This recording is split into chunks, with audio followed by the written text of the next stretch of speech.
Since January 2009, we have lost 3 million private sector jobs. That's right, you heard me correctly. 3 million jobs have been lost. How can we jumpstart our economy and keep the American dream within reach? We'll talk about it for the next 5 minutes. Hello, everyone, and welcome to Comcast Newsmakers. I'm Robert Trainum. As always, thank you very much for joining us. My guest is Representative Cathy McMorris Rodgers, Republican from the state of Washington. Congresswoman, welcome to the program. Thank you. Great to be with you. Thanks. But you know, 3 million people are out of work. Actually, it's more like 13 million, but you heard the open 3 million in the private sector lost their jobs. What can we do to fix this problem? Well, it's definitely on the forefront of our minds. It's the #1 issue across the country. It's the #1 issue in Eastern Washington. As I was walking the main street of Spokane and Colville and Walla Walla, getting people back to work, creating those opportunities is really what they want to see. And we've seen the longest run of unemployment, high unemployment, 8.5%, 9.5%. For the last 2 years. It's been referred to as a Great Recession because of the long, high unemployment since the Great Depression. You know, you mentioned the Great Recession. I mentioned the 13 million unemployed.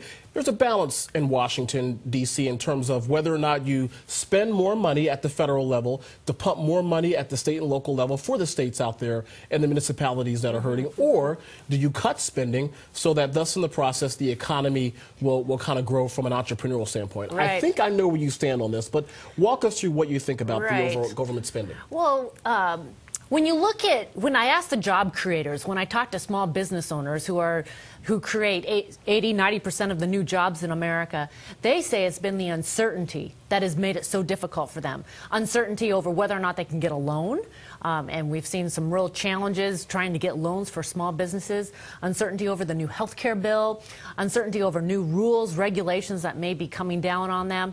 And so I think we need to really look at what is the role of the federal government, what are the priorities of the federal government, and also right now recognize that the federal government has been living beyond its means. How so? We have, we've been spending a lot more than we've been bringing in tax revenue. And you just look at our deficit for this year. Federal government will spend $3.7 trillion.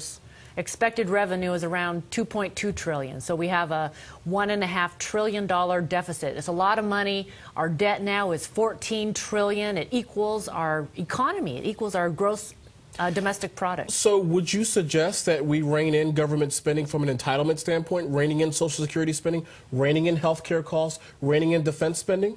I think everything needs to be on the table, and we really need to have that. We need to look at what the federal government can afford. What is the priorities within the federal government? What's that role? But be specific. What would you cut? Well, I'm willing to put everything on the table. I've supported. Let's do an across the board cut. I think that people can understand that. But there's a lot of parts to the federal budget, and we're right now looking at, they call it discretionary, but next month in April, we will be releasing our budget in the House, and it's going to be everything on the table. You know, Congresswoman, for the viewer at home, they're probably scratching their heads and says, I don't understand discretionary spending. Yes. I don't understand what a CR means, continuing resolution. How are you in Washington as my representative? How are you going to help me find a good-paying job? Right, right. Well, people do understand the federal government living within its means. They understand that when the federal government is spending money they don't have, that we have to borrow from other countries, or we might have to raise taxes. And this would be the worst time to raise taxes because it would make it even harder to get a job. We got about 30 seconds left. What is your thoughts about health care and whether or not it's a good thing for this country economically?